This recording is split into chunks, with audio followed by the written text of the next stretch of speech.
Alright guys, so here's a quick Goodwill pickups this week. It didn't find much. As far as video games go, I found Championship Pool by Mindscape for the Nintendo Game Boy. I paid $3 for it, and I think it's like worth $3. But Game Boy games are getting harder to find.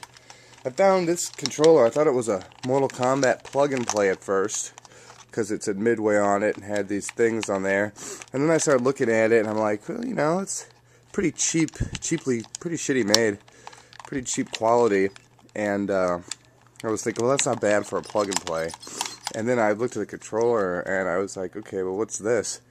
And of course, a quick logic of deduction told me that it is the only controller I don't have in my collection, so it must be an Xbox controller. So if anybody needs this, it's up for trade. It is a Midway controller for the Xbox, whatever. Now, here, I don't have much influence from the Marvel characters in my life. I never read many of the comic books. Of course, just being out there, I knew who they all were.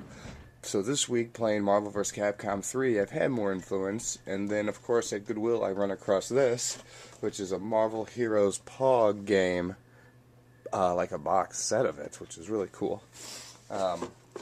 This actually is from 1996, or 2006, so it isn't an older one, it is a newer one. I didn't think they made Pogs this recently. I was hoping it was something from the 90s, but it does come with the slammer board there that you set out. I don't imagine who would use this. I would imagine this would be more of a collector's item to people who still collected Pogs 2 decades after they were hot, but there's a little picture of a list there. And then, of course, there's all the Pogs right there. Let's just give a quick scan there. They're all there. 2 slammers are there.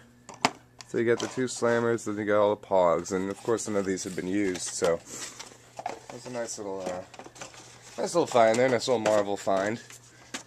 So, yeah, that's it. I'll throw that up on the shelf somewhere because it looks cool. So yeah, there were 2 other Game Boy games, F1 Racer and an NBA All-Star Basketball game. The All-Star Baseball games go for about $5 to $10+ on the Game Boy, but this one, being a pool game, that was a $3 one. The other the basketball game they had there wasn't worth that much, so it's hard to pay $3 for a game that's worth $1 or $2. Oops. It's hard to pay $3 for a game that's worth $1 or $2, but when they are worth $3, I buy them. But, even when I think about it, being Game Boy games, you don't see many of these out there. Even you go into the retro stores and they're selling Game Boy games for $5, $10 a pop. I saw Mega Man 5 going for $44. So, Game Boy games are getting up there, so I grab them when I can find them. So, alright guys, thanks for watching, and stay tuned tomorrow for the contest drawing. Peace!